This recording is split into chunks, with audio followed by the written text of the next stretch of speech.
So how do you get your child to want to learn to read? I want to share 5 powerful phonics games with you that feel like playtime, but will give your child the missing skills they need to really start to get momentum as they learn to read. The reason that learning through play works so well is because they're using all of their senses. They're seeing, they're hearing, they're touching, they're moving, and this creates stronger neural connections, which makes the learning go so much deeper than a worksheet, which really only touches on one of the senses. Each of the games that we'll play today will help your child with the 5 core phonics skills: letter recognition, sound isolation, blending, segmenting, and manipulation. And don't worry if these sound technical, we'll cover everything in this video.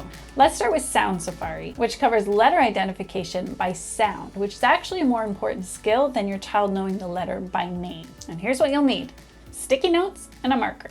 Write individual letters on sticky notes and place them around your living room or wherever you're playing. I like to start with letters that are common and also ones that can be held out for a long time, like ooh,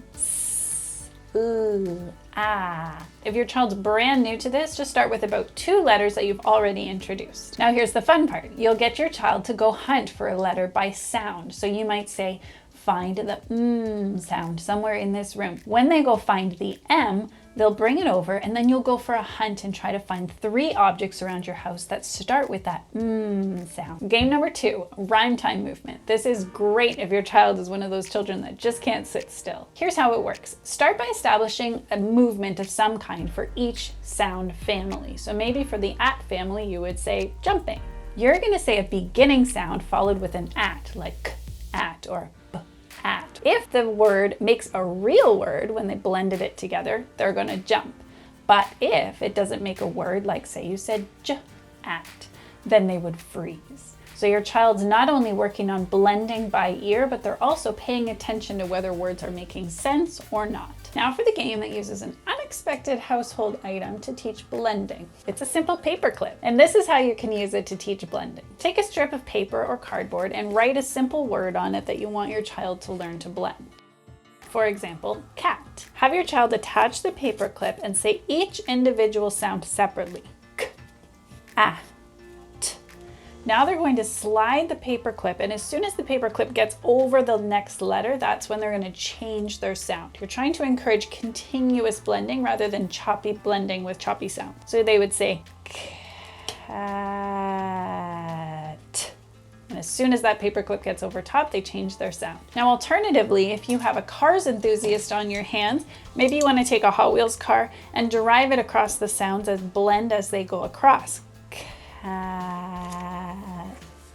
Or if you have maybe a paint or a crafty enthusiast on your hands, you can dab a little dot of paint for each individual sound and then connect the dots with the paint as they slide their finger along. Our 4th game uses simple index cards to create a hands-on word building activity. You're going to cut your index cards into thirds. Write individual letters on separate cards, making sure to use vowels in the middle and consonants on the outsides.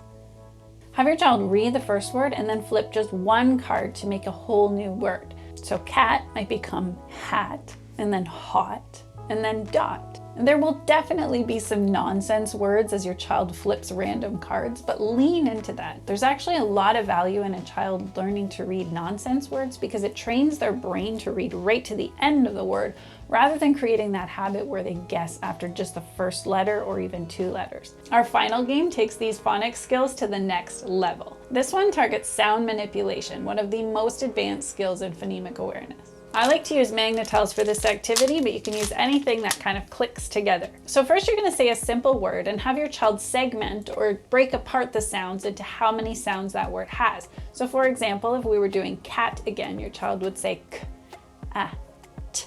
There's 3 sounds, so they would need 3 Magna-Tiles. They would place their Magna-Tiles side by side and visually identify that these represent those 3 sounds. So k, ah, t. Now what you're going to do is you're going to tell your child which of those sounds you want them to change and what you'd like them to change it to. So you might say, change the middle sound to an And so they're going to have to remember that k and the t are going to stay the same and this middle sound is going to change. So as they visually map that on, they're going to say k, t, cut.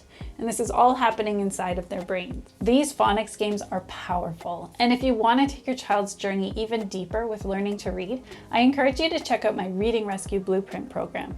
We follow the same play-based learning principles we've talked about, but with science of reading techniques built into the core of every activity, game, reading passage, so that your child learns to read the right way. This program takes everything we've discussed today, letter recognition, sound isolation, manipulation, segmenting, blending, and develops them through carefully sequenced video lessons and engaging digital games.